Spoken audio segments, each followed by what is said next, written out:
The internet gods don't like our show, obviously, hey? Just like clunkety clunkety, can't get stuff to work. Well, hey, we're here anyway. Late, but we're here. We're gonna, Anyway, I'm Jim Check with Now Media. With me, Ian Burns. This is what the Liberals are doing to us, probably, right? First, they choke off our audience with Bill C-18, and then now they choke off our internet, I guess, right? That's one way to shut us up. Somehow we're still better than Canada Post. Yeah. Well, anyway. 6 months into this new Liberal government, we're going to kind of do this in sections. What we're going to do is one full show, though, but then we'll cut it up after so you can consume the parts that you want. We're trying to figure this out here in this new post-world crisis where Bill C-18 continues to crush local independent media. But hey, we're fighting. We're fighting. But 6 months in, Prime Minister Carney there, this is from Pierre Poilievre, said everything would be better, but after 6 months, everything's worse. Crime, tariffs, inflation, deficits, immigration, housing. But one thing is better. He seems to be traveling the world quite well. He's, and I think his recent appearance at the UN there, that was his jam. Like that was where all his beloveds are. That was him in his element, wasn't it? He absolutely loved it. And he keeps calling people dear. And he was talking to somebody in the UN. You know how he says, like, Dear Donald? And he's talking to some random at the UN that was hosting some meeting. He was like, Dear, whatever his name was. It's like he just loves this kind of self-congratulatory cringe fest with all of these, Davos type people. It's very Davos style, isn't it? And I know he was a big fan of that. Well, let's listen in. Let's listen it's to all him. just a bit cringy, isn't it? As citizens looking on from our provincial hovels, it seems a little bit odd. Let's listen to this speech, and this is the one that he likes to make. This, if you go back through Mark Carney's history, when he's with, when he was with Brookfield and as Bank of Canada governor, Bank of England governor, where he likes to kind of like talk down at people, but while he's sitting with a bunch of elites, he even talks like he tries to sound more intelligent, but to the common person, you're just like, what is he saying? Let's listen in, though. Today. Of international finance in scaling up private finance for emerging and developing economies is what I want to touch on today. And that's something we focused on at the G7, but really it's been the work of this table and more broadly. I want to salute the leadership of the World Bank, the IMF, the regional development banks in moving this forward. And there was an element of that at the G7. But the way I'm going to organize my thoughts, 4 points actually, around building that system, financial system for our grandkids, again, drawing on the intervention of the managing director and the Secretary General earlier. First thing we need is to recognize that we need to use scarce dollars to the maximum effect. This isn't just about bigger volumes, it's about using scarce public dollars to maximum effect. And that is catalyzing financial instruments using risk mitigation tools to better allocate risk between the public and private sector. I will just refer for speed to the agenda of the Private Sector Investment Lab and what the World Bank has been doing on risk management. The second point is crowding in institutional capital through originate to distribute models. There's a lot of words there. What it basically means is recycling the balance sheets of our international financial institutions. So they are there catalyzing the new lending. Once it matures, it's parked off to other holders that can hold it for the long term, and it's all about action, new action at the MDBs. The third point is strengthening the structures, processes, governance of the institutions. To put it into plain words, the shareholders should be looking at key performance indicators that are directly tied, of course, to the Sustainable Development Goals, but also absolute volumes of capital that are moving. And in some cases, it's not about lending. It's actually about technical assistance. It's making capital flow possible. So all of those activities that catalyze in flows towards the SDGs. I will reference the work that has been done and needs to be completed on a cross-border carbon market, which could close 1/3 of the climate finance gap between now and 2035. And I will also just associate myself with the the framework that President Ramaphosa did outline for the G20, which is more comprehensive than what I've just said. Last point I'll make is that at the G7, there were a few instruments that were launched that build on some of the general points that I just made. Billions of dollars in new financing through the IADB and the Caribbean Development Bank, and a structure where a number of countries came together called SCALE, which is Scaling Capital for Sustainable Development. The point of this, it's measured in billions, but really the point is it's a template. It's a template for putting in place those general points that I made. It has, as its name suggests, an ability to scale. And if I may close on this, Chair, there is an enormous gap. We know that. But the gap in terms of financial technology and the solutions has closed. The question is whether we're going to deploy them and scale. Thank you very much. Okay, what did he say? I feel about 6 or 7 IQ points stupider having listened to that. What did he say? Very poorly executed speech.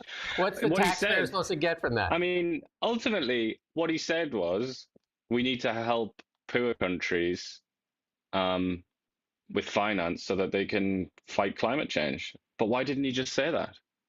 It's kind of insufferable language. It's the way that somebody speaks when they're so proud of themselves because they've memorized a bit of the lingo and they just want to try and bamboozle the peasants and make themselves sound so great and smart. You sometimes hear this even with sport. This is no different than hearing somebody talk about like American football tactics. And I'm sure you've been bored by people that like to talk about American football tactics before. And it's just, the way that they, or chess would be another one, where they refer to each square on the chessboard by like a letter and number combination. It's like, okay, good for you. You play chess. Stop talking like that, however, because it's not really helping you communicate. I'll try to give you my interpretation of what he said. What we need to do is move the debt off of institutions and park it in long-term places like Canada, like countries. Park it in so the taxpayer is actually the one holding that debt. So they're going to funnel money from Canadian taxpayers and other taxpayers in different countries into these NGOs and these other things that are supposedly going to fight climate change and that. But like not make the institutions themselves where banks like would typically do the lending. They're just going to basically tap the taxpayer. And then so they get to park this in long-term places, long-term meaning, countries so they're basically going to raid the kitty of nations that are willing to fill the coffers of these NGOs. And all for climate change, and all because that's what they always complain about. But it's pretty fancy though, right? Like it's pretty fancy. The poorer countries talk, always say, we can't fight climate change because we don't have any money, and because their debt is junk usually for obvious reasons, because their countries are usually badly run, so they can't obtain finance. So then Carney and people like Carney are trying to say, okay, so how can we figure out a way to funnel money to you then, so that you can stop complaining at the UN about how we don't do enough for climate change. So what banks can hear out of that is like over the past 10 years, we've been doing the lending because you've been forcing us to do with this ESG and stuff. So we've been doing all this lending to a bunch of NGOs and countries and that can't afford to pay us back. So we want our money back. Oh, just like, well, we can take that and make the institutions whole again by raiding the taxpayer. That's what I heard. Which is, leveraging wealthier countries' bond markets and things like that, But making sure that the institutions that were forced into this, that are now trying to get out of it. But I mean, that's what I heard. I mean, I don't know if you can interpret that a different way, because I'm pretty sure. The thing is, he had the audacity to just like start dropping initialisms and things, didn't he? He's like MBDs and SDGs. It's just like, shut up. Catalyze. And he was talking, he was saying, oh, that's just that is a word for stupid people trying to sound smart, isn't it? But he mentioned Cyril Ramaphosa, I believe. He said Ramaphosa, that is the president of South Africa. Like, as if he knows the first thing about this gibberish. So for certain, he was in the audience. And that's one person that knows nothing about this sort of trash talk. So why speak like that? I mean, that's what you have to ask yourself, I suppose, as an observer and an outsider. You have to say, why was he talking like that when he knew that there was at least one person, very important person, in the audience that wouldn't have the first idea what he was on about? So the other one is, that's besides the fact that it was literally recorded and broadcast by news networks. So really, he should have been speaking to everybody. so talk to the nations that have had to tap the IMF and see how they're doing. Nations that have tapped the IMF, the International Monetary Fund, and see how they're doing. Just ask how they're doing. Ask what they need to do. Basically, it's austerity for all, but not for the elites. That's what it is typically. Austerity for all, not for the elites. And just if you listen to and break down that thing, it's said, I think, purposely in gibberish there so that nobody can really tell. But what the institutions here is like, we're going to get our money, and the taxpayer is going to get the bill. Yeah. And let's see how he's doing, and people like Mark Carney get to pat themselves on the back. Yeah, let's see how it. Yeah, because he said I said it in plain English there. It's in English. Let's see how we've done 6 months in, though. Ottawa gives Canada Post the go-ahead to end home delivery for everybody. So what will Canada Post be doing? Canada Post on track to lose $1.5 billion in 2025. And contract discussions between the union and corporations stalled. The federal government embarking on a modernization plan that says it'll allow Canada Post to stabilize its finances and ensure the survival of the corporation. So everybody gets paid and you don't have to do the work. Is that how it goes? Or Pretty much, because I mean, surely next on the agenda is a deal with the union, which must include a pay rise, because that's the main thing that they're arguing about. So they're going to get more money to do less work. Cool. And they're also going to close down rural post offices, which is the whole kind of raison d'etre of Canada Post, isn't it? I thought it was anyway, was that it reached communities where it wasn't necessarily economical to do that. That's why it had to be a crown corporation, so that could be subsidized. But apparently no longer. So here's a favorite word of the Liberals and the Democrats alike. Canada Post is now facing an existential crisis. Everything is existential. And then Joel Lightbound said in a statement, since 2018, the corporation accumulated $5 billion in losses. Yeah, in 2024 alone, it lost over $1 billion. And now we're just looking at it, and now it's existential. Where were you looking before? Like, where were you looking before? Nowhere? 6 months in. But this has been obvious for so long, hasn't it, that the federal government was going to have to step in and fix it. And only now does that the fix begin. 6 months in, this is another one. This is huge. And yesterday, this public safety minister there has gone on a couple of shows there to, kind of talk about his what you call his phone call, his leaked call. Let's listen to him talk to Vasi Kapelas, one of the better journalists in Canada here on CTV here. When you were speaking with your tenant, you said if he was not satisfied with the amount of money he would get through the buyback program for his firearms, that you would be willing to compensate him personally to kind of make him whole in terms of how much he paid versus how much he's getting from the federal government. You said, in your case, what are your losses? You tell me, I'll compensate you. Was that the right thing to say? No, it was a wrong thing to say. It was a wrong thing to say. It was said in jest. It was said in a private conversation between two individuals. That's not the one I wanted to play. But anyway, he said it was a joke, and that was CBC actually. The Vasi Kapelas one is the next one, but he said it was a joke in what he said. But let's listen to Vasi's a little tougher on him than the CBC was, though. As what happened, the aim of it being to obstruct, and certainly the leak came from an organization that doesn't want to see this go ahead. But you have not refuted the content of what was leaked, and that's why I asked you about whether or not you're going to resign. And I'll ask more specifically what informs that question. You told the individual in that conversation that you can't explain the logic of the buyback program. If the public safety minister in charge of implementing the program can't explain its justification, why should Canadians accept one? So this is a conversation that took, it was a 20-minute conversation, 20 minutes or so conversation. It was recorded without my knowledge. Notwithstanding that, much of the conversation were part of previous conversations I've had with this individual. The logic of this, I know he does not accept. I have tried to explain this in the past.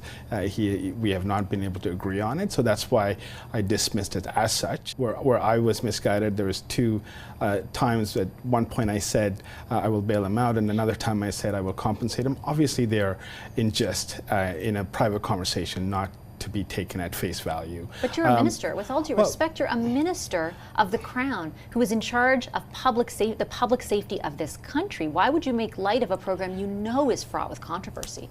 Actually, this is a 20-minute conversation I had with someone I've known for many years. I'm sure if you were recorded in a private conversation, there may be things that you would have said, or things, the way you say it, that may be different than in a public setting. You know, you kind of try to diminish the significance of what you said, and I understand it's a longer conversation. I understand it wasn't recorded with your permission. But the bottom line is your comments are out there now in public discourse, in the public domain, and these are Canadians as a whole in the aggregate who are looking to you as the Minister of Public Safety to ensure their own public safety. The things you do, I think they should be trusting of. You also reference in this conversation political implications. Quebec is in a different place than other parts of Canada, right? And this is something that is very much a big deal for many of the Quebec electorate that voted for us. You also go on to say that you would have a, quote, very different approach. Yeah. What about those comments would imbue a sense of confidence among Canadians in this program when you yourself, Minister, don't appear to have it? So let's talk about Quebec for a second. So in Quebec, we've had three major incidents involving firearms. So we had the major one, of course, being L'École Polytechnique. Then we had very recently the Quebec City mosque shooting, and then we had Dawson. So these are many instances where Quebecers have a heightened sense of gun violence. If you look at polling, for example, 80% of Quebecers. So trust, honesty, none of those things matter. Just look over here, look over here. Let's look at some of the results, though, too. The Liberals revealed they had spent $42 million already on this program. And guess how many firearms they bought back after spending $42 million? Just take a stab at it. Zero. $42 million later, zero. So these programs are for but what? How many times we heard that story, though? Somebody's got that money. It's gone to some purpose, hasn't it? But he has no credibility left, zero credibility left. Saying this is in jest. If you're a minister, the guy speaking to you as a minister, he's not speaking to you as like you're not at the pub and the two of you are having a couple of pints of beer. He's having this discussion with you because you are the minister, right? He's mad at you because of these things. You're representing the government of Canada in this conversation. It's not a joke, right? This is the point that's being missed. To be a minister as well, you need to have a certain amount of propriety. Right? You need to be a good dude. You need to be an honest man or woman of good character. And obviously, he's revealed himself on a personal level to not be that. And so he's putting it out into the atmosphere, and it's legal to record the conversation. It only needs one person to be, like in a conversation or video recording. In law in Canada, only one person has to agree to it. You can record a conversation. It's not illegal to record the conversation. Only one person has to give permission. Like if you're video recording and stuff like that, like you're out in an altercation on the street or whatever. If you're in a private space, that's different. But if you're out in public space and somebody's yelling at you, you can record it. One person has to have to give permission. And I've talked to the RCMP about this directly. So you don't have to get somebody's permission to record them. You sure it's the same for audio and phone calls? Because I feel like sometimes it's different, maybe But yeah, I mean, either way, he hasn't challenged this on legal grounds, so it's a moot point anyway, isn't it? It's out there, right? And also, it has the public interest defense, you could say. So probably you couldn't really take it to court. But speaking of court, imagine if this was a legal question and he was in court and he tried to, through his lawyer, he tried to defend himself by saying, "Oh, don't worry, when I said those illegal things, I was just joking." When I said, like imagine a mafia boss or something. It's like, oh yeah, when I said kill Johnny Bravo, that's just a joke that we have. That's not serious. It's like, it's the oldest and feeblest trick in the book, isn't it? For the liar, any sort of like fifth-rate liar will say, oh, I was just joking. It's like, think of a better argument than that. Think of a better defense than that. But apparently it's that's what he has to offer. That's it. That's Listen, the standard that we can expect. listen to this part of the conversation, because we got the whole conversation here. The Conservatives have released it, right? So this is from the tenant. If I don't get this piece of paper going to my gun range, I could be 5 years in prison for a piece of paper. These guys, I hate to say it, with your catch and release policy, these guys are caught, might spend a couple of days, and you'll get bail hearing, and out they go. But you're taking away stuff from people that aren't the problem. And Gary, yeah, listen, it's voluntary. That's the only thing. And then tenant says, it's not voluntary, so what's the third option? So I deactivate, I turn them in. What's the third option? Third option is you don't do either. And then what does that make me become? Well, that's up to the local police. Right? So what does that make me become? I don't think the police have the criminal? resources. Yeah. So I mean, these are questions. This is the minister. Again, you remember, this is the minister of public safety. This is the guy with crime running rampant through Canada. And when we're told to leave our keys at the front door, this is the guy, in jest, he says, he's joking. Is he joking, telling this person just to break the law, that he would make him whole, that he would cover it, and he would bail him out too? So if you're connected to the Liberals... That's obviously not a joke. Hey, so if you're connected to the Liberals, it's all good? That's another part here. Well, that's the thing. It's connected to the Liberals. What have we been talking about in relation to England? The latest slur against the Labour Party in England is to say that there's two-tier justice. What is this? This is literally two-tier justice being proposed by a minister of the Crown. He's saying, yeah, everybody else is going to suffer, but I'll give you the money. Don't worry about it. So this is what Vassy doesn't go after, because it is exactly that. So can everybody have your phone number, Gary? Can everybody have your phone number? And when they get charged or thrown in jail, can they get bailed out? Can they?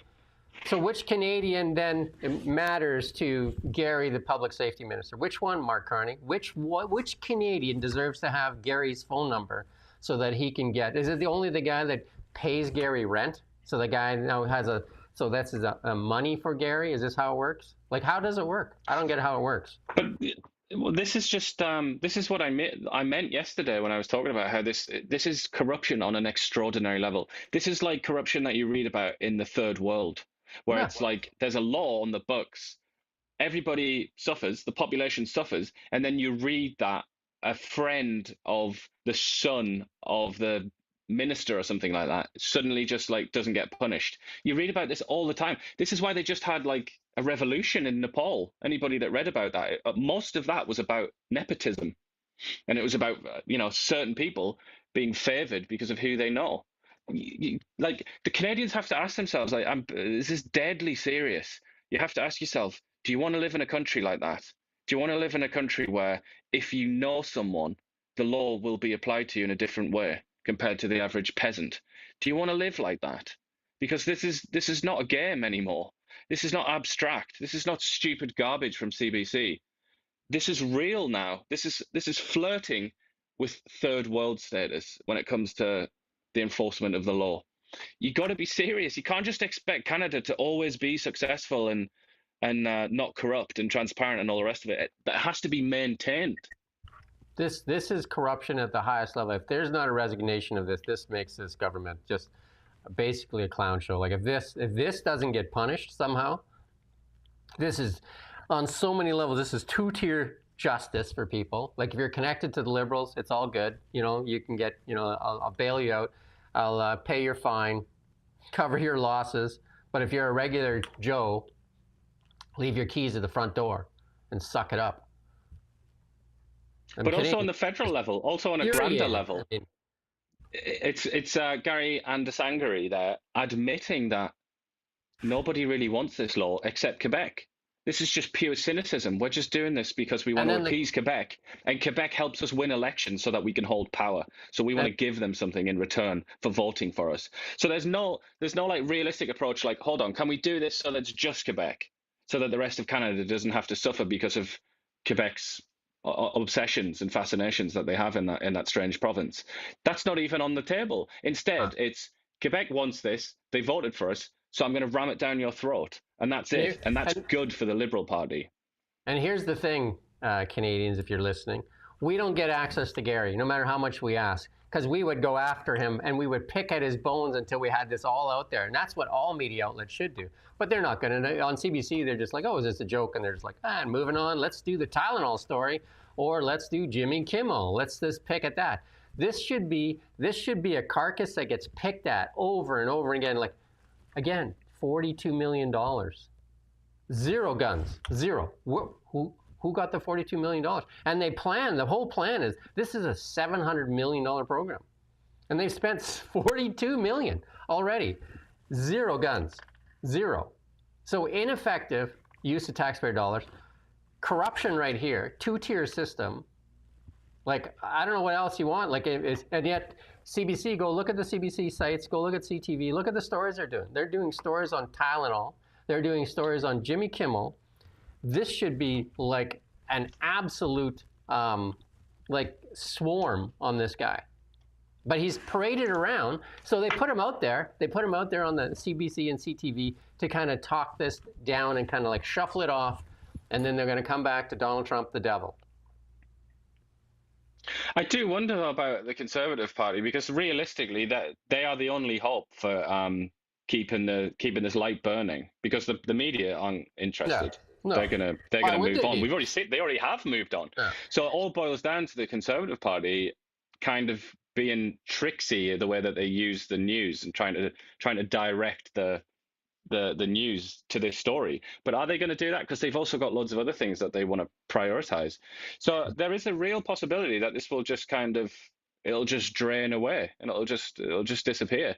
And if that's the case, you know, you need to have a good look at yourself out there, the sort of the metaphorical Canadian that represents all Canadians. Like, what is this? Do you want your country to be like this? Do you want to live in a country like this? Because I have to say, I really, really don't. One of the reasons that I'm here and not in an even worse country over the Atlantic Ocean is because of things like this. You know, I still think Canada is better, but you have to be active. You have to do what you can. You know, you have to try and maintain a civilization. You can't just expect that it'll happen automatically. You need to pull the mouthpiece away from the Liberal Party. You need to stop funding media. You need to let us have access, independent media have access to Gary, access to Mark Carney, access to all these people. Stephen Guilbeault, how many letters have you written, or how many emails, how many phone calls to Stephen Guilbeault? And an absolute refusal even to converse in that. Just, this is what I mean. They won't even answer questions, but they will go on these shows, because these types of shows, and Vassey's one of the best at it, but like, I mean, every outlet should be picking at this and should be just taking a pound of flesh, because this thing is, if you want to think about it, is a fatted calf ready to be fucking picked at. Sorry, did I swear? I got ranty there. That was in it. That got out there. This is how bad that is. I apologize for that, but wow. Anyway. Somebody's asking what they can do there, Tracy, and I know I totally sympathize with you. There's not much you can do as an ordinary citizen, is there? Well, but I mean, you can make a phone call. You can sort of send emails and stuff, and you can get access to your MPs, and you can have conversations with them now and then, and they are human. And if you kind of get in their ear about something, there's a reasonable chance that they'll actually think about it. But yeah, realistically, other than that, all you can do is the other thing really. You can do is shut their voice off. Unclick following CBC, unclick following CTV, stop giving them any of your attention. Just shut them out of your life. Just shut them out, and then they'll see that and then also demand a referendum on funding of media outlets in Canada. Demand a referendum on. And here's some more corruption for you. Here you go. An audit warns on contraband. This is the CBSA. Again, the Liberals have been in charge of this stuff for 10 years. So auditors are faulting the Canadian Border Services agents for haphazard oversight of contraband seized at the border, including cash, narcotics worth hundreds of millions of dollars. So a high level of control is necessary. They're saying up to 25% of the stuff goes missing, or they say, oh, maybe it was just like it was recorded wrong. But that's a lot statistically to say, you know, that was mistakes. 25%. 25% of the sampled currency seizures did not reconcile. We cannot state certainly that these discrepancies are a result of human error versus misappropriation of assets or loss. So there's a possibility that people are dipping in, like, go get that Timmy's order, huh? It's like, I'll just take it from this drug bust. Skimming a little bit off the top. Contraband like firearms and alcohol are kept in Maybe secure that's the storage. petty cash. That's how they do it. Listen to this. Firearms and alcohol are kept in a secured storage and then shipped to bonded warehouses until such time they can be destroyed. However, again, it seems to be that the skim is 25%. 24% of the contraband in lockup was either not logged or log entries are inaccurate or incomplete. And the seizures are worth about $521 million.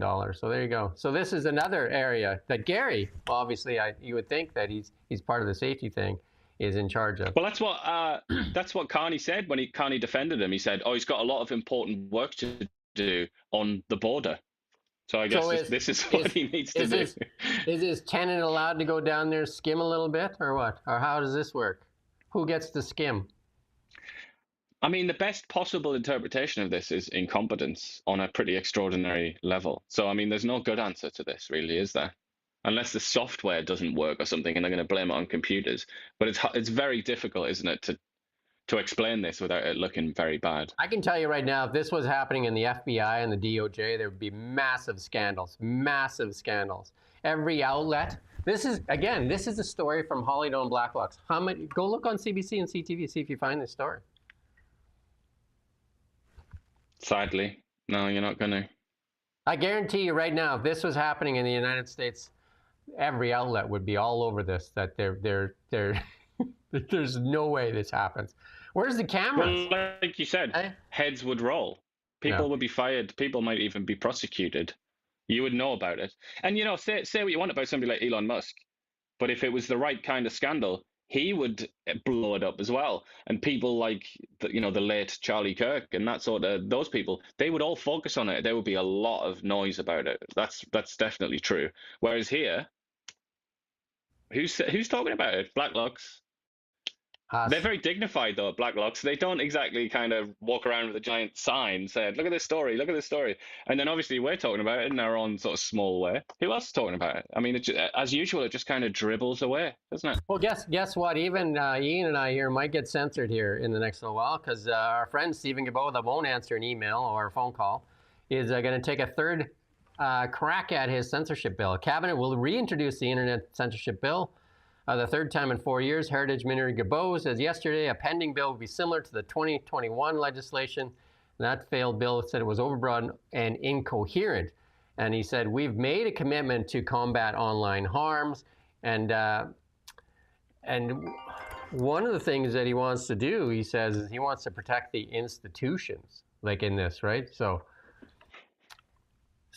I mean, I would love, this is one of the reasons that I would love to have a conversation with Stephen Gilboa, but he refuses to speak to the media, or at least to certain media. I would love to sit him down and say, look, mate, do you really think, man to man, that doing this will increase people's faith in institutions? Do you really think that? Give me the Gary Ananda Sangari off the record answer to that question. Because I think if the answer to that is yes, he is desperately misguided, seriously misguided. Listen to this part here. Everybody in this country, especially elected officials, have, I think, a responsibility and a duty to ensure that we protect our institutions. The last thing we should try to do is somehow diminish them and just in hope we can score points. I think there are other ways to score political points. Remember, what is the most important institution, Mark Carney said in his speech here in Kelowna? What did he say the most important institution in Canada is? The CBC? The beautiful, brilliant CBC. The CBC. So you can't criticize, like what we do here, obviously, that would be it. We criticize the CBC. So CBC would stand for can't be criticized? Then at least it makes sense. Can't be criticized, yeah, for sure. And then, like the head of the misinformation office, Rosemary Barton, could just spew whatever she wanted to spew for the day. She'd be talking about Jimmy Kimmel and Tylenol. Well, the coffers are being raided. Anyway, I just find this. I really find this astonishing that he would say something this naive. Yeah, this would be a dark day for Canada. If you extend the sort of legal umbrella around these institutions and say these are so precious, you can't say anything bad about them. surely it's obvious, even to Stephen Guilbeault and the Liberal Party, that will have the opposite effect. That's going to Well, make I people mean, despise these that'd institutions. be part of Surely their he can thing see that. would be shutting down X and different things, and you know what I mean, freedom of speech. So the only thing we would pray for then is to be rescued by the United States in freedom of speech, because like this But would be the end if of people it. couldn't post on X to express themselves, no pun intended, realistically, then they're just going to go out into real life, aren't they? Then you're going to have massive protests on your hands. Not something that you want, really, is it? Here's more in the what you would say is like, are you serious? Are you really serious? So Canada, you know, like obviously we're such a wealthy nation. We're sending aid to universities in China. So the taxpayers have been billed hundreds of thousands of dollars for aid to China. And that's the Department of Foreign Affairs. Wouldn't detail where the grants went, though, right? Of course, why would you do that, right? Records show China over 5 years received over $1 million in educational grants, including $806,000 for post-secondary campuses. China's the second biggest economy in the world. Why do they need our money? Do you know what I mean? Look at where we're sending money. They also have, like, you know, as Donald Trump has pointed out, this massive trade imbalance in their favor. You know, they've got a lot of things like your beloved gold and US dollars. They've got loads of stuff that we don't have that makes them kind of considerably more solvent than we are. There's something seriously wrong. Like, I mean, where does this money actually going? Because why would China need our money for their universities? They have the second largest economy in the world. Like, I mean, where does Canada rank in largest economies? Like, way down the list. Yeah, we seem to be building a deficit. It's not like we have it, too. It's not like we have a huge surplus. Like, we throw out a $100 billion deficit. And we'll be paying, you know, we're going to be paying interest in part to China. That will help fund that debt, you know. And then here's another one for the Liberals. You know, like, no, like it seems like the people that don't complain sure make money off the fatted calf, right? And the fatted calf is a taxpayer. Here's this one here. So lawyers within the Department of Justice charged more than $21 million in billable hours on civil litigation against the Freedom Convoy. Wow. So somebody was making coin off of the Freedom Convoy. Not Tamara Litch and Chris Barber, though. The charge to taxpayers was more than double the compensation paid to Ottawa businesses that claimed lost income in the result of it. So lawyers are making out like bandits there, hey? I'm sorry, but when is that not the case? Lawyers, you know, God love them. I know a few lawyers in my life, but they do resemble a vulture somewhat, don't they? One gigantic vulture munching away the carcass of the taxpayer. So this is where they put out some crumbs for the businesses. They said that a $20 million fund was set up to compensate the 1,900 Ottawa businesses eligible for aid, saw 57% unspent. A $2.5 million fund to compensate 240 businesses eligible for aid in Windsor saw 4/5 unspent. But the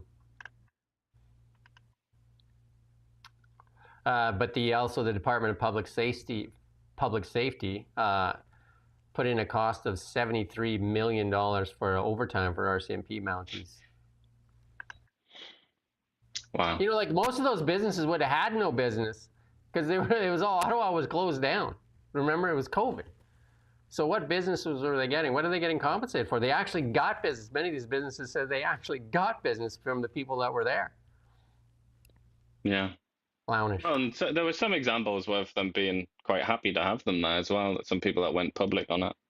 And then here's another one. Mark Carney met with Indonesia. Here's another one. Canada and Indonesia unlocking major new economic opportunities together. A new trade agreement is a game changer for our workers and businesses.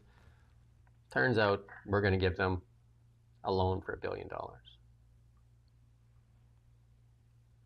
I mean, I got mixed feelings about this. Indonesia is definitely a country worth bribing. If you're going to bribe a country, it is an up and coming power, and it, you know, a lot of people look at Indonesia as a kind of way to replace China for manufacturing. Whether that turns out to be true or not remains to be seen. But yeah, it does look dirty, obviously, doesn't it? Especially coming from the party that told us just yesterday, Anita Anand told us just yesterday that that's what principled leadership is all about. So they're supposed to be principled, but now they go off and bribe kind countries like Indonesia. But it's a hard one because the realist in me says, all right, this is how business is done around the world. But then, I can't help but sniff out the hypocrisy of the Liberal government and senior Liberal ministers who pretend that they're very clean and nice and principled when really they're out there dishing bribes out to Indonesia. If you're oblivious to what the party or the actions that you do, you don't even get the joke yourself. But the other people do get the joke. And here's Patty Hajdu in a moment of honesty. In a moment of honesty, she says this. And it seems like conservatives get it, but I think Patty got it as soon as she said it. Watch the expression of Patty and our friend Stephen Guilbeault here. Mr. Speaker, do you know what the best predictor of future behavior is? Past behavior. That's right. And Canadians have watched. It's not playing? Did it not play? Mr. Speaker, do you know what the best predictor of future behavior is? Past behavior. That's right. And Canadians have watched.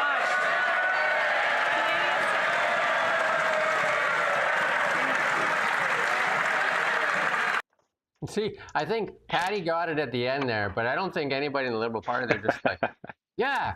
The Conservatives got it, though. Right? You know what I mean? They got it, for sure. But I think Patty got it as soon as she said it. But Stephen Guilbeault was like, what's going on? Sean Fraser as well just didn't. I don't think he was listening. He was just like he was like in his own world, wasn't he? We're not going to cut it off again like we did yesterday. What we're going to do is we're just going to make a new section. And this new section, well, anyway, had enough Liberal corruption for the day. That's just today's corruption, right? Just like yesterday we talked about Chrystia Freeland and her. I don't know nothing, right? She played Sergeant Schultz from Hogan's Heroes. There, you remember that show? Maybe you're too young, but I know nothing. I see nothing. But we're going to play a little intro here into this BC section, and then we're going to jump right into BC here. Coming to you live from the Now Media Newsroom. And this one here is the BC mayors demanding change. And then the BC Greens elect a new leader. But we're going to start it off with the BC mayors. They were down there in the UBCM meeting there, and they all got together in front of the courthouse there, or Parliament, and saying they want change. They say the justice system is failing. The city calls for tougher bail laws. And we talked about this many times, right? Last year, just in Kelowna, last year, 15 people accounted for 1,335 files in Kelowna. And just that in Kelowna. And then that one person had like over 230, I think, active files, 32 failures to appear, 32 failures to comply. And this just completely just like roll them in and out. And then what they're asking for is they want to prioritize public safety in bail decisions, treat chronic property offending as an aggravating factor in sentencing, strengthen grounds for detention, and improve monitoring and enforcement of bail conditions. How many times have we heard this? It's Seems just like at this point, sense. Eleanor they're Sturgill. just kind of regurgitating their old statements again and again and again and again, aren't they? I mean, I was listening to Doug Ford, the Premier of Ontario, earlier this morning, who's come out and said he's going to ban speed cameras, but he couldn't resist during this press conference. He couldn't resist having taken a swipe at Sean Fraser, and he's saying how desperate he is to have the bail reform put through. It's like everybody wants this, and then the Liberal Party decided that the priority was to add this hate crime dimension to offences. Does Sean Fraser hand out his number to his friends and that need justice, so they make sure that they're looked after, or how does that work? Because like if they get caught waving a Hezbollah flag, is he going to come and sort them out? Eleanor Sturgill, the newly independent here in British Columbia, was on the steps there and was talking about how we need, and she's been a really strong advocate for this. She was a former RCMP officer. We interviewed her just recently, and she said it's time for a comprehensive provincial strategy that combines healthcare, housing, and a justice system to improve the safety and livability of BC communities. I mean, it's way past time. It's way past time. But the also, Liberals, like talking about principles, they're the principled leadership that they display on a daily basis. I'm not sure that they quite understand the principles at play here. The principle that if you commit a crime, you should pay for it. You should be punished. You should be locked away and sequestered from the rest of society. I don't think that they understand that principle. Hence, we got here in the first place, because they didn't really buy into that. They thought you commit a crime, the reason for you committing that crime is something to do with poverty or racism or some sort of systemic issue. It's not necessarily your fault. Therefore, we have to rehabilitate you. And the best way to rehabilitate you is to put you out in the community so you can, be with your friends or whatever it is. So I think the argument has been won in terms of the legislation, but what about the moral argument, the sort of philosophical argument? I feel like that still hasn't been won. The Liberals don't seem to understand what people are really asking for or why they're asking for it. And then the BC Greens elected a new leader. They elected this young lady. I think she's about 24 years old.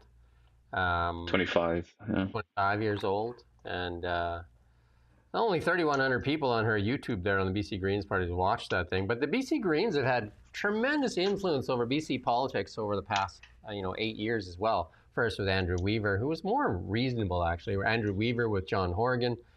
And then right now, the BC Greens have tremendous influence over the NDP because they hold the sway of power, right? I mean, they could topple this government. And here this lady, I mean, we're talking about capital fleeing British Columbia. And here's this lady, when Elon Musk came here, you'd think he would be applauding that Elon Musk was here looking to invest some money or something, that she wants to end all billionaires. Like, you know what I mean? Like this is what you've been on. This is the BC Green. Elon Musk landed his private jet in Vancouver, hopped in a helicopter to Bella Bella, alleged visit to the Murdoch billionaire apocalypse bunker in Bella Coola. And she said, yet another reason to tax billionaires out of existence. I'm sure right now, most billionaires reading that would say, like, I think I'll invest in British Columbia so that this person can just take my assets away. That's just... Well, she's also voiced her opposition to basically every plan to build out natural resources, infrastructure. Absolutely. And she's looking including for justice the recent for all, one. Justice for everybody, except for, like if you happen to be just an average working person, no justice for you, including, no justice for you if somebody breaks into your home, I guess. But she's worked as well, and she listed 4 priorities. I believe the second one was, I can't remember how she phrased it, but something to do with Indigenous rights or something along those lines anyway. So, I mean, that's the other problem for British Columbia, is this idea that the land that you're standing on or living on or have your business on might not be yours. It might actually belong to a First Nations tribe that will win a court case and obtain title to that land. And she's very much, from what I read about her, it seems she's very much in favor of that kind of thing. So, yeah, it's not gonna look. It's not good in any way, is it? But the Green Party's always been it's always been composed of cranks, hasn't it?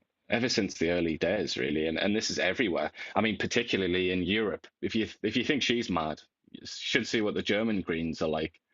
But the thing that's strange is David Eby and the BC NDP, they've spent a lot of time recently telling us how dangerous it is that the BC Conservatives consist of various extremists and nutcases that, we can't trust them with power.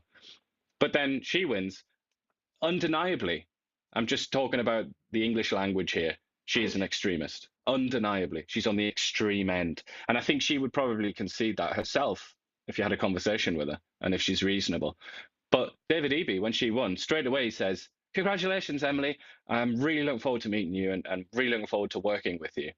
So it's kind of like, those extremists are okay then. It's just the sort of extremists that he thinks exist in the BC Conservative Party.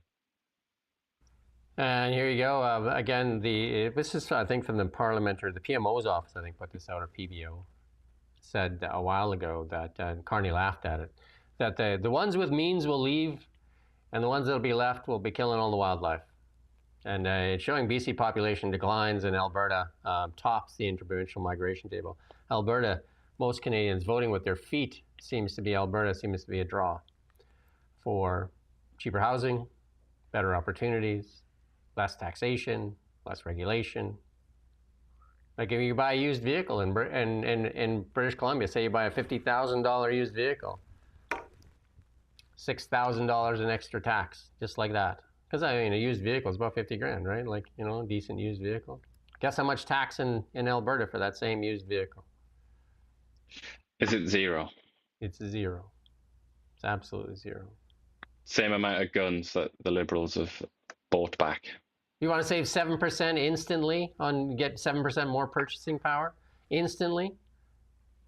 Move to Alberta. There's no PS2. Like when you go to buy something, don't be telling them. Don't tell people in British Columbia that they're going to lose even more people. It's going to be a ghost town. I'm just saying, like if you're struggling right now to make ends meet, every time you go to this, every time you go out, every time you spend, 7%. Like I said, it's even worse for used vehicles. I mean, there's a discrepancy on a used vehicle. It's not even 7%. It starts at 12 because they're just like, because the federal government doesn't charge GST, so I guess they figured, well, hey, there's an opportunity for us, because most people don't realize it. They think, oh, it's 7 for the PST and then 5 for the GST. So it's funny how they pick 12, right? Do you know what I mean? Because it's just mentally you say, oh, it's 12, right? There you go. Enjoy. It's the same thing in Ontario, but they make it even better. They make it sound like it's the HST, right? Used vehicles. What do you? Yeah, harmonized. They make it sound like it's about to reach enlightenment. Doesn't it sound better? You feel harmonized when you pay that tax, right? And you know they're using it very well, right? You know that they're spending it so extremely well. And here's and this is a finance minister. Again, we're still waiting for that interview that's been promised many times. Where you're too far ahead there, but. The Canadian Taxpayers Federation says documents obtained through Freedom of Information, you're on the wrong slide there, shows the team at the finance team there, Brenda Bailey's ministry, at high-end restaurants, $6,600 for 4 days for a car and that. But I mean, that pales in comparison. Like, I mean, she's a spendthrift when you compare that to that party we talked about yesterday, where they spent, what was it, like almost $500,000 for a 4-day meeting, that innovation counselor. Was it even 4 days? I mean, I think it was 4 days. It wasn't very long, was it? Yeah, but like $500,000 later, and I think 190,000 that was listed as other, right? Other expenses. And then we're going to skip over international news here. We're going to do international news next. Coming to you live from the Now Media Newsroom. A little trigger happy with that intro there, right over top of me, eh? Hey, that's the thing. We got a low budget, and We got a professional Republican conservative in the YouTube chat there, so maybe he can give us some money. Yeah, maybe professional U.S. Republican conservatives chatter here. There you go. Is that us? Are we the professional conservative chatter? Yeah, maybe. Yeah, maybe. Who is he? I didn't know I was American. In the international stuff, good news in the UK. You're going to get that digital ID you've been waiting for. I won't, but yeah, they will. This was something that Tony Blair pushed way back, 20 years ago, something like that. And it was a really controversial policy proposal. He hated it. He didn't want to let it. He hated the response. He didn't want to let it die. He kept trying, and then eventually he was pushed out of the Labour Party, and it just kind of died as an idea. But now it's back. Well, I think you might get your wish after all, because Mark Carney is off to the UK, and he's going to visit his friend Keir there, and he's probably going to sell him some ideas. And he said, you know what the UK just did? Wow, why don't we do that here?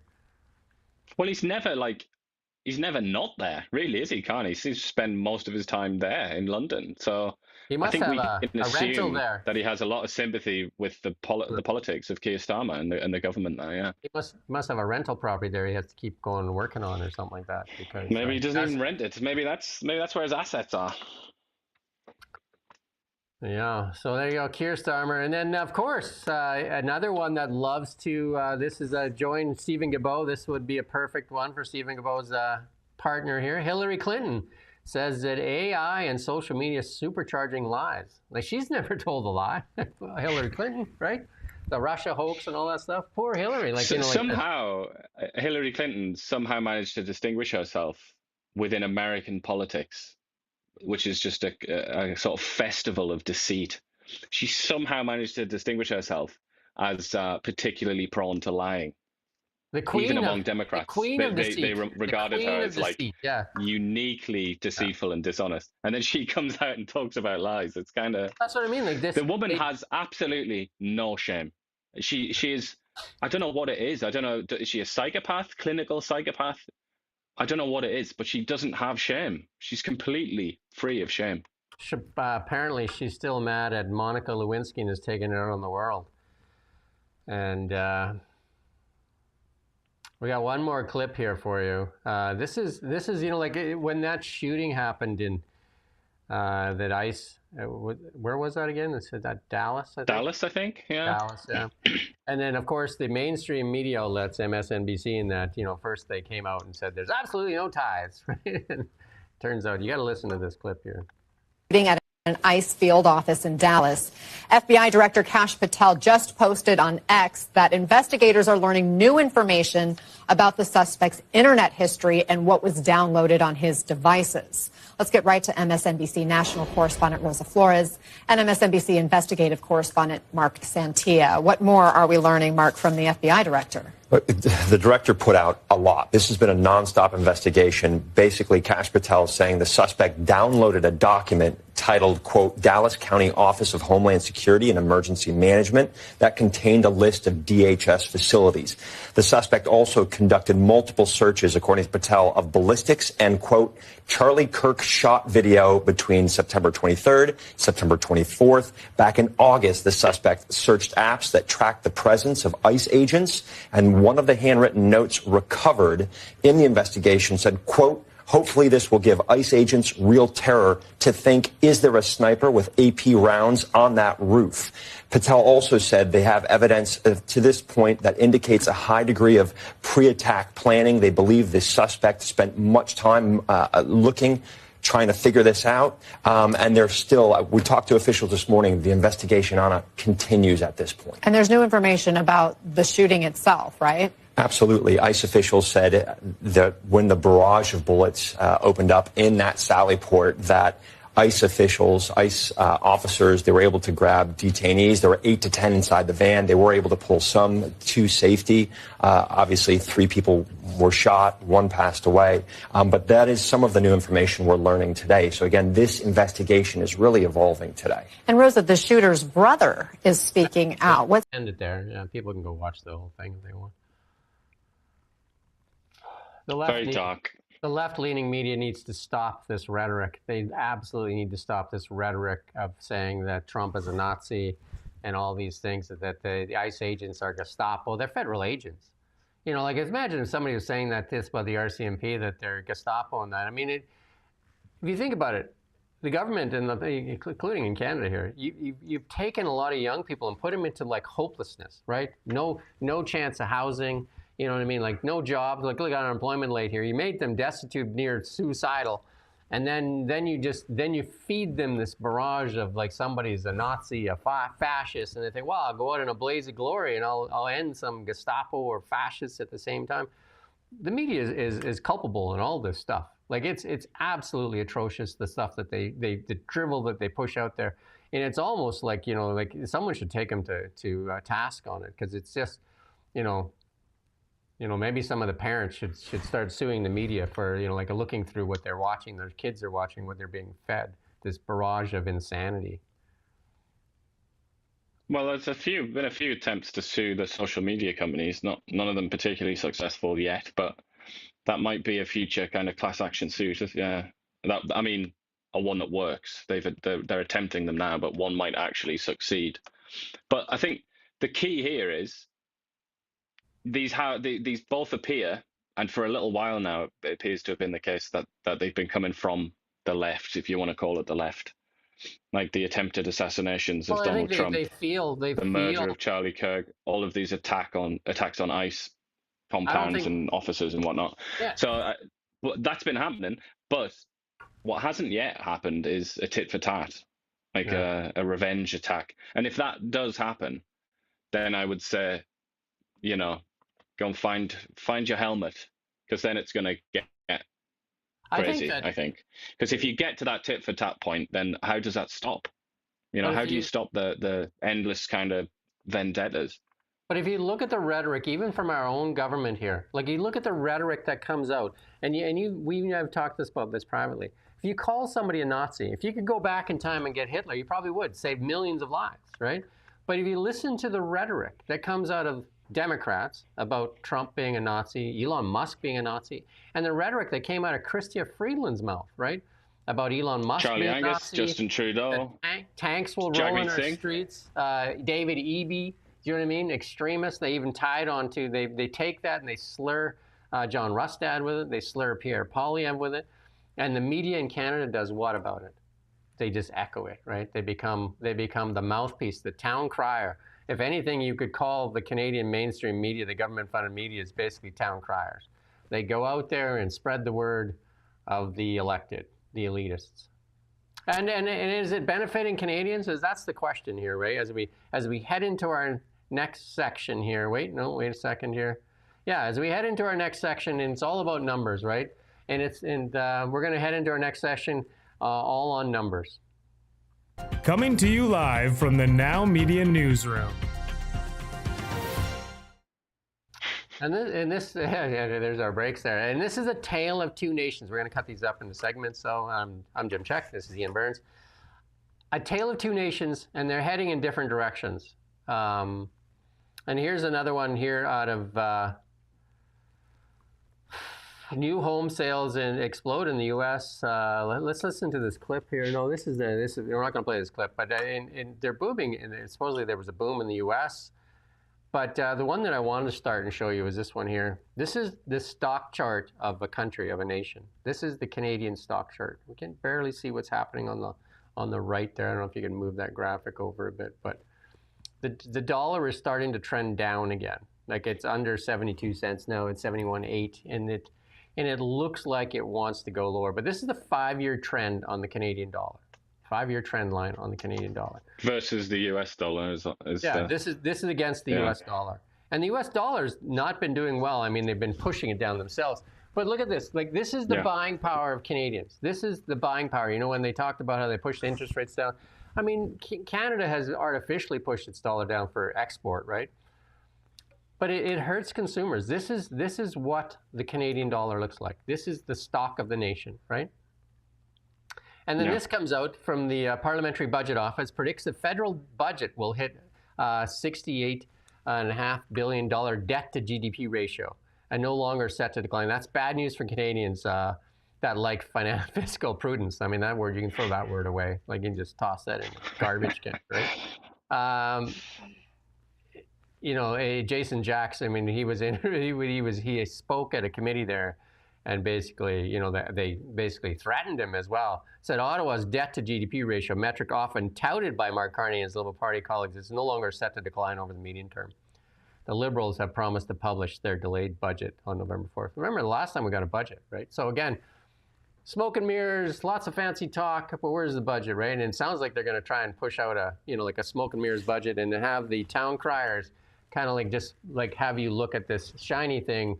Well, you know, like the real budget will be just like pushed off to the side. That maybe they'll even tell you that that's a budget for old times. You know, like we got modern times. We need to look at the accounting standards. Don't say that, right? But and here's the tale of two nations. They'll tell you that the United States is in deep trouble. The Democrats will tell you that. The Liberals will tell you that. But here's the numbers. Here's the numbers. They just reported the Q2 real GDP, and guess what? It was revised up. Let's play this clip. Now, on the GDP side, this is our third time around the block on Q2, and we see a really solid revision, 3.8%. I'm a bit shocked, to be honest. Usually the revisions as you get to second and third become smaller and smaller. So 3.8% would be the best quarter going back to, and we have to go back a ways here, to 4.4, and that was the third quarter of 23. Now, it is important to point out that if you look at the first quarter final, down 0.5%. There's a balance there, but the balance is moving in favor and momentum is moving in favor for better growth. Now, on the... That was COVID as well, 23. Well, that was coming out of COVID, so it's a bit of a distortion. You probably have to go back even further to get that kind of annualized GDP growth. Yeah, and then we won't play this next clip. We played it before. Now, and then next with Joe Kernan there. You know, he was saying just like, what are you talking about? Hakeem, like everything is going great. And here's our friend Tiff Macklin here, saying, like we just put it up there. They waited too long to reduce economic independence. Like, again, like, really? Like, I actually read his speech. This was quite interesting. And it includes, he's got charts. He brought charts. He brought his receipts. Any good charts? So I just wanted to read it. I wanted to see.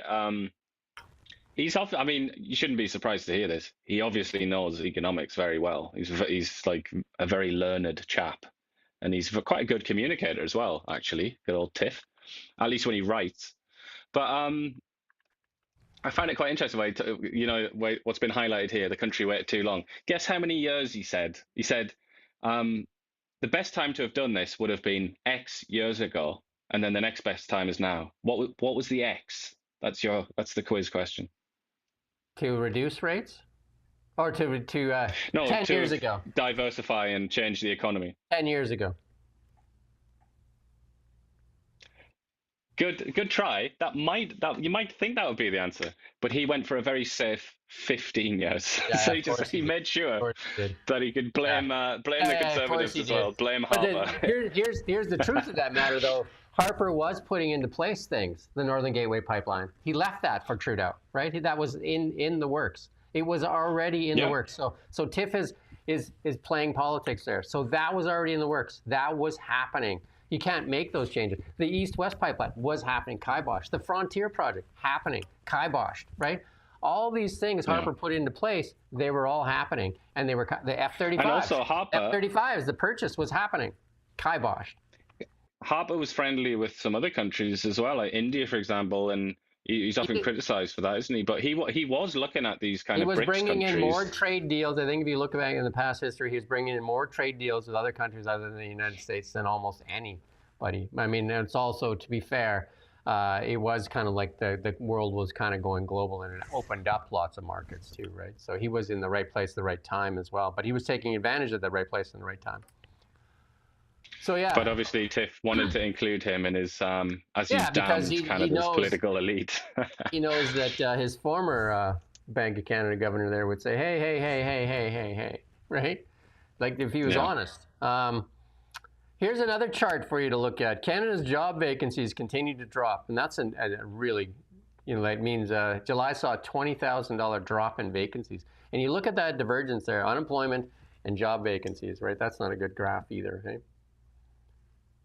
But Doug Ford was saying the other day that there's loads of jobs, plenty of jobs for anyone, as he was defending the temporary migrant worker program. Of course, eh?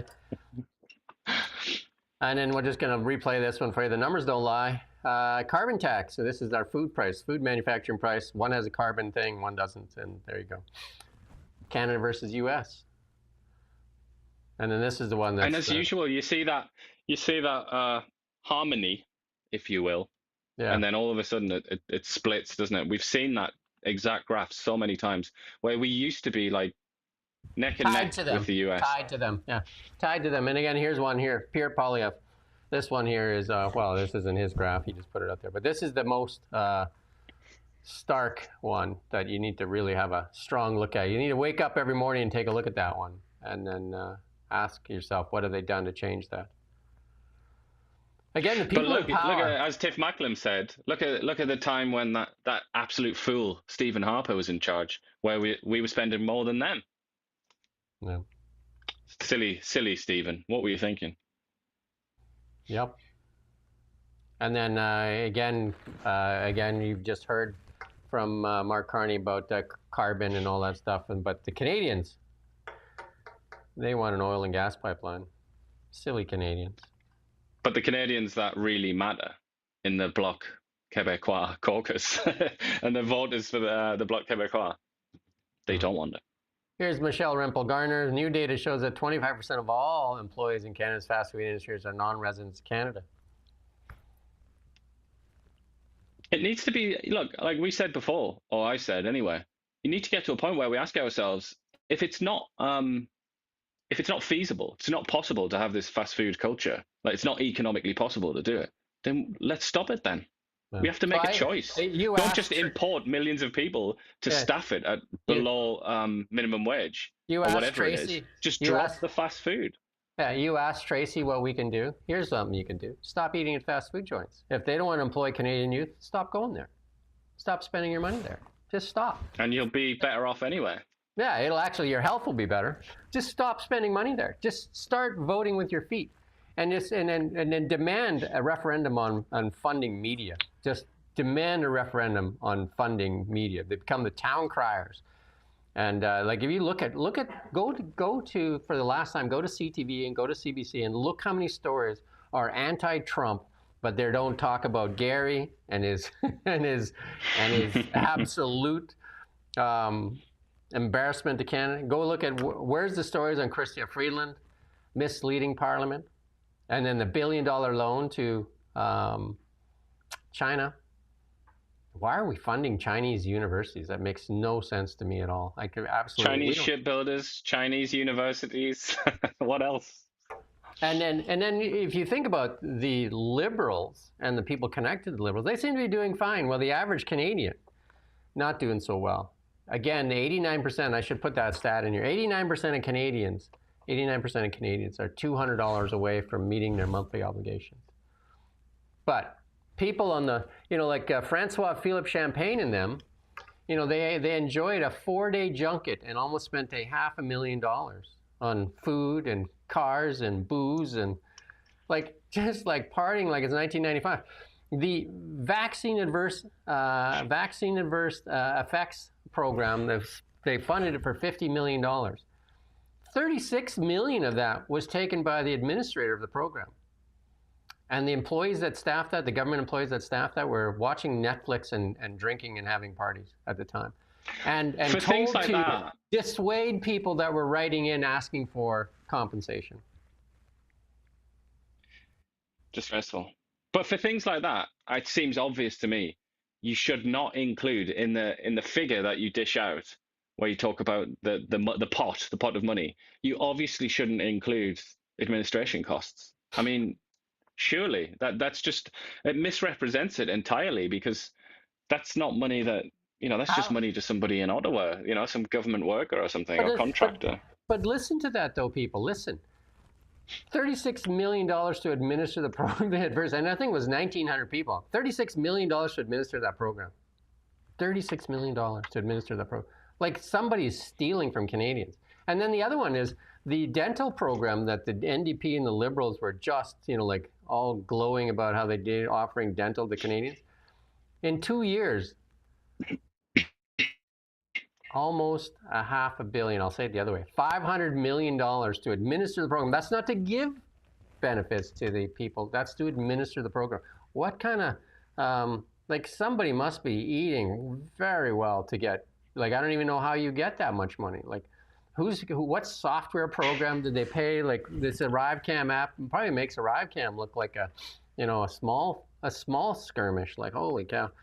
We got one last section here that we're going to call this one our odds and ends. Now we're going to do one last section, odds and ends, and some Mimi stuff and that. Mimi. Yeah, you gotta kick it again, or we're coming to you live from the Now Media newsroom.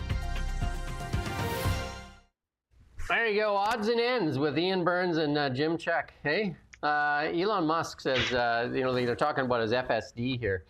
It's running in Australia, and they're running version 13. I've been running it in my car for a couple of years. It's absolutely incredible. There's robots amongst us. That's all I really want to say. And it's happening fast, right? And we got one more clip here. Actually, we won't play it because Ian's running out of battery too. But marijuana use amongst seniors is starting to get really high. And I don't know, they're seeing some health problems, and plus they're seeing some traffic issues because people are on marijuana and alcohol, and they're not doing well. Maybe they should buy a Tesla. Let's let the car drive them, because it's crazy. But this young lady here, you're seeing this all over the internet with people, liberal-minded people. They're taking Tylenol, like Tic Tacs, and rebelling against Trump. This is the kind of nonsense you watch. But listen to her go crazy here. Pregnant because it causes autism? If you want to take all this shit away, take away my right to work! Take away my fucking right to have a fucking job! I don't want to work! I don't want to work! Okay? I don't care about women's suffrage, frankly, after everything else. Yeah, that's good. That's good. I think she captured that, another moment of truth. I don't want to work. I've met loads of people like that in my life. I don't know about you, but I've encountered so many people like that, and I don't know what it is. Is it mental illness? Can that many people really be mentally ill? Or is it just a kind of ugly culture that they've swallowed? I really don't know what to say. And a little bit of health, a little health tidbit here. And CTV says there's an article they put out. There's no safe amount of alcohol when it comes to dementia. And loads of people have been drinking red wine thinking it's good for them. And they've highlighted this with, they've illustrated this with red wine. I can probably pull up hundreds of articles from CTV and CBC and saying how red wine is good for you, including Bonnie Henry. Yeah. Our Dr. Bonnie Henry owns a winery, right? And then they'll talk about the Mediterranean diet and the French and Italians and how they're always supping on the wine. But I don't know. I mean, the thing is, we were just talking about Elon Musk. Let's just hope and pray that Neuralink works, and then we can all drink as much wine as we want and not suffer. Go on, Elon, lad. Apparently, Elon won't be allowed in Canada. Even I asked Grok. Neuralink will be banned, I'm sure. I talked to Grok and asked, because they got Grok in the U.S. in Teslas right now, and I asked why isn't it in Canada yet, and then the Grok, my Grok friend there said, because Canada is a regulatory hellhole. There you go. You don't want you talking to AI in your car. It's true though. Canada is a very hard market to break into. We were talking about that, weren't we? In other regards, we can rest assured. Evan Solomon, the former journalist there with CBC and CTV, is starting a U.S. Or a Canadian task force on AI. They're recognizing that AI might be a thing. Right? Who would have thought? Well, they're well ahead of the curve there, aren't they? I wonder how much for that conference. Anyway. We'll find out in about 3 years. Yeah, you realize that, you can't get information, including us. We're trying to get information on how much the government is spending on Meta, and they told us they'll tell us in 2026. Which is probably quite fast, isn't it, by their usual standards? But it's still no use to us. They'll tell us last year's spend, so you'll always be waiting. So yeah, probably. Tell us what they spent in 2019 or something. Anyway, that's our show for today. We hope you enjoy it. We're back tomorrow, Friday. Anyway, have a great Thursday. We'll see you tomorrow, hopefully. We don't just report the news. We live here too. We're your neighbors, bringing you stories that matter to all of us. No government